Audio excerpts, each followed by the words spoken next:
Hello, welcome back. How are you feeling today? Okay, good. Now, this is your 5th therapy session, and today we're going to talk about the source of your discomfort, your distress. Okay. Now, if you'd like to be reminded of what we talked about in your previous sessions, I've made a recording here. Okay. Now, let's begin by looking at the diary that you keep for me every week, recording how you feel at the end of every day. Is that it there? Do you mind if I take a look? Thank you.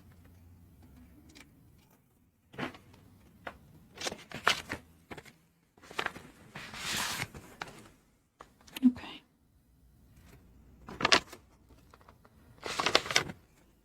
Okay, I can see that you've had quite an up and down week. So, today's appointment will be really important for you because you're going to start to understand why your mood fluctuates in the way that it does. Okay. Now,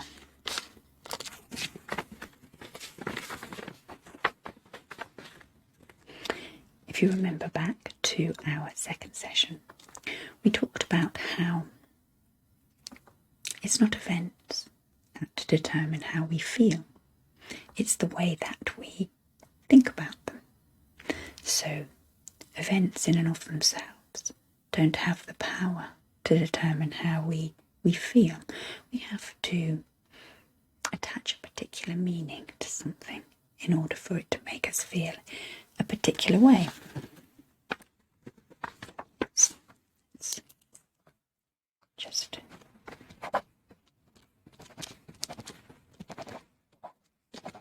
breathe. A quick diagram.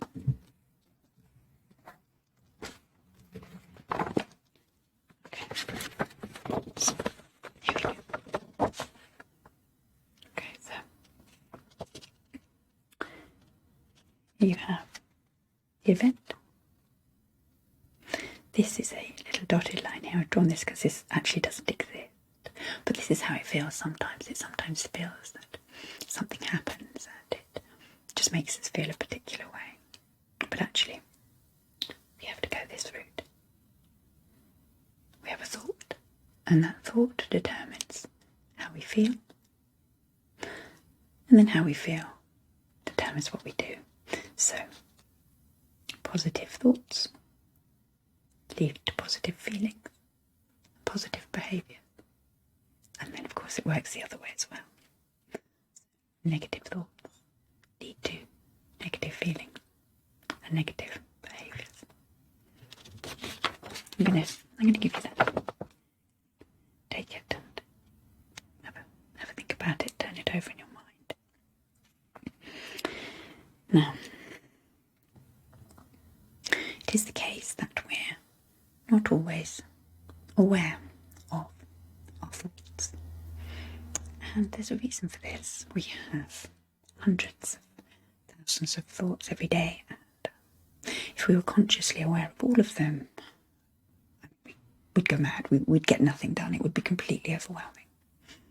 So what happens is those thoughts that we have regularly are kind of archived in a way into our subconsciousness. They slip down just below the level of conscious awareness.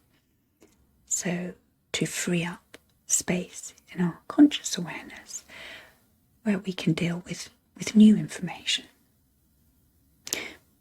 This is a very effective information processing strategy, as long as the thoughts are generating positive feelings.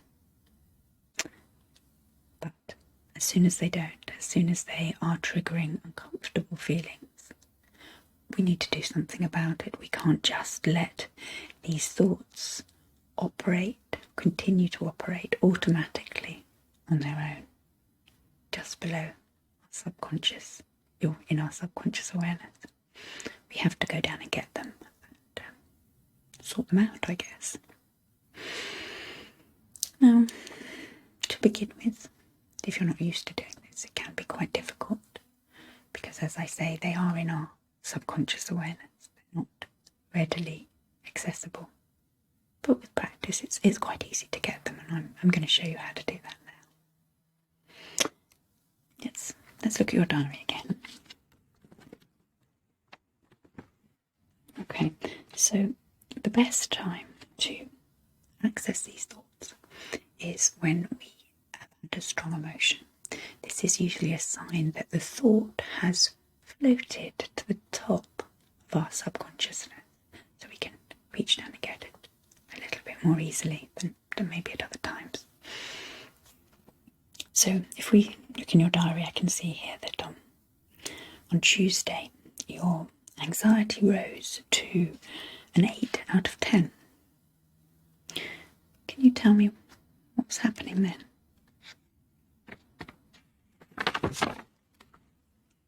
Okay.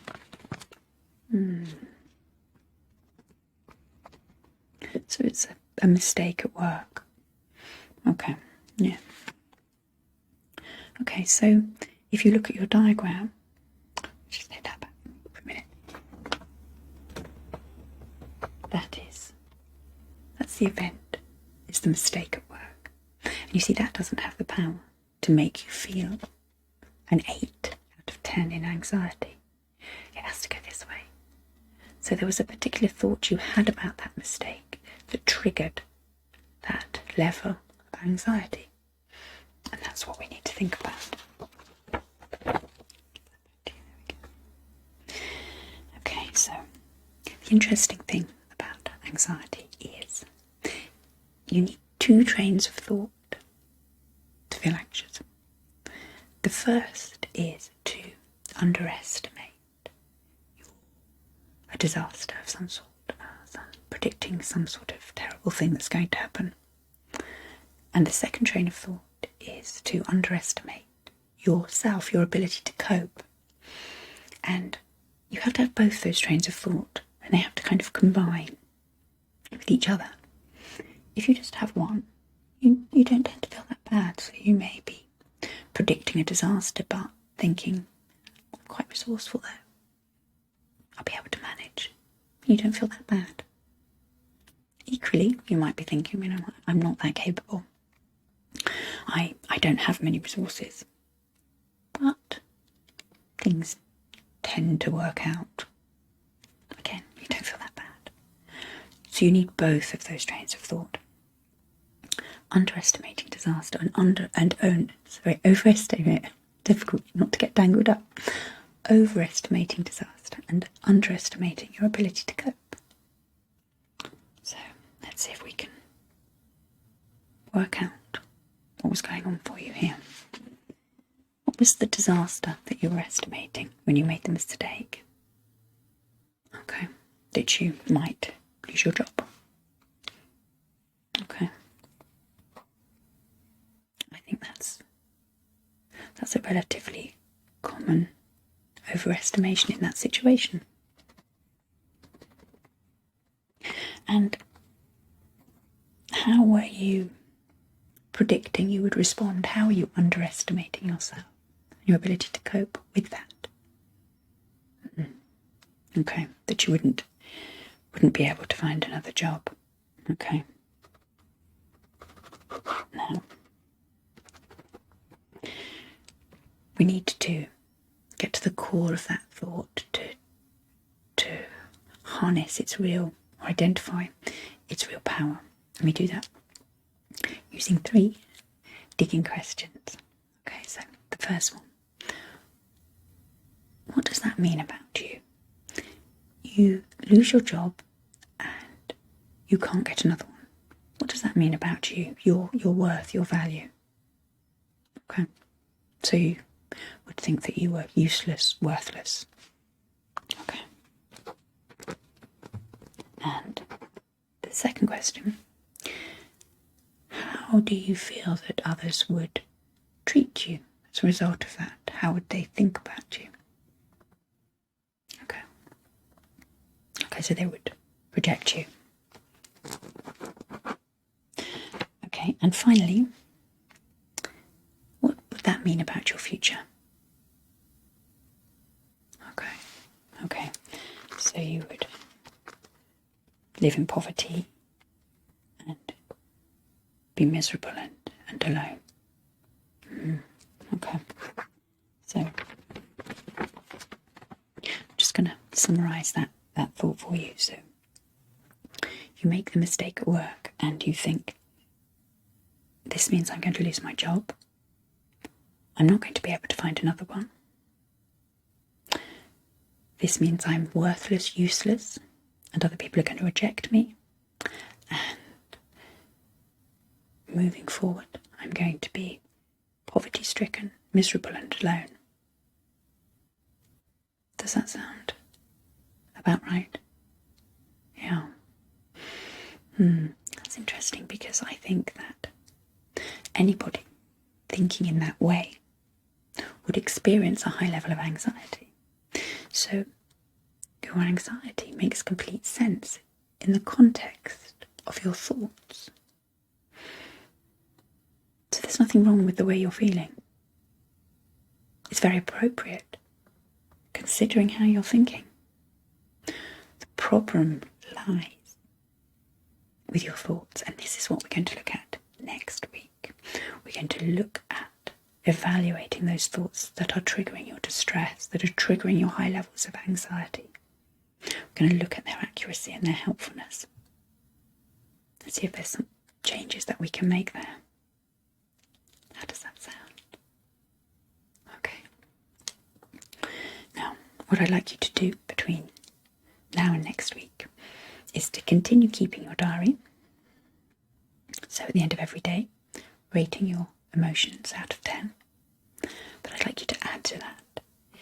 If your emotions, say, get above about a 6, try and access the thoughts behind them in the way that we've done today and jot them down for me.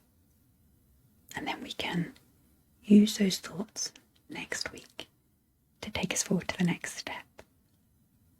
Okay. Do you have any questions or worries about any of that? Okay, good. Good. Now, let me check our next appointment.